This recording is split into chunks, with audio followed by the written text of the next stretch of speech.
ایک گاؤں میں ایک دانا بزرگ رہتے تھے جو اپنی حکمت اور اچھے اخلاق کی وجہ سے سب میں مشہور تھے۔ لوگ دور دور سے ان کے پاس آتے اور ان سے نصیحت حاصل کرتے۔ ایک دن چند نوجوان ان کے پاس آئے اور پوچھنے لگے، بابا جی، ہمیں بتائیں کہ انسان کی اصل خوبصورتی کس چیز میں ہوتی ہے؟ کیا خوبصورت چہرہ ہی سب کچھ ہوتا ہے؟ بزرگ مسکرائے اور انہیں ساتھ لے کر ایک صاف پانی کے کنویں کے پاس گئے۔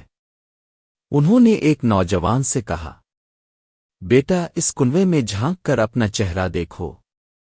نوجوان نے پانی میں دیکھا اور بولا، بابا جی، میرا چہرہ تو بہت خوبصورت لگ رہا ہے۔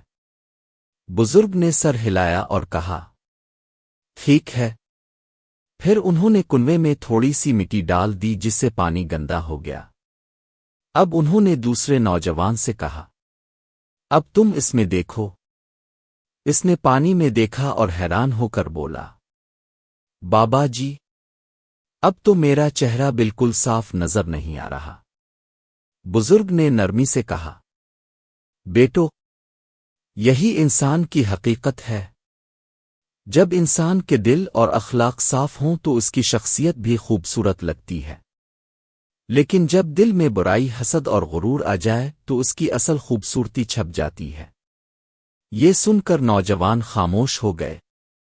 بزرگ نے مزید سمجھاتے ہوئے کہا، دنیا میں اصل حسن انسان کے اخلاق میں ہوتا ہے، نہ کہ صرف چہرے کی خوبصورتی میں۔ ایک اچھا انسان وہ ہوتا ہے جو دوسروں کے ساتھ اچھا سلوک کرے، سچ بولے اور ہمیشہ نرم دل رہے۔ نوجوانوں نے اس نصیحت کو دل سے قبول کیا اور عہد کیا، ہم ہمیشہ اچھے اخلاق اختیار کریں گے۔ اس دن کے بعد وہ نہ صرف اپنی شکل و صورت پر بلکہ اپنے کردار پر بھی توجہ دینے لگے۔ وقت گزرنے کے ساتھ وہ نوجوان گاؤں کے سب سے پسندیدہ لوگ بن گئے، کیونکہ ان کے رویے میں نرمی، محبت اور خلوص تھا۔ لوگ ان کی عزت کرتے اور ان کے پاس بیٹھنا پسند کرتے۔ آخر میں سب نے یہ سیکھا کہ انسان کی اصل پہچان اس کے اخلاق ہوتے ہیں۔ خوبصورت چہرہ تو وقتی ہوتا ہے، مگر اچھے اخلاق ہمیشہ انسان کو دوسروں کے دلوں میں زندہ رکھتے ہیں۔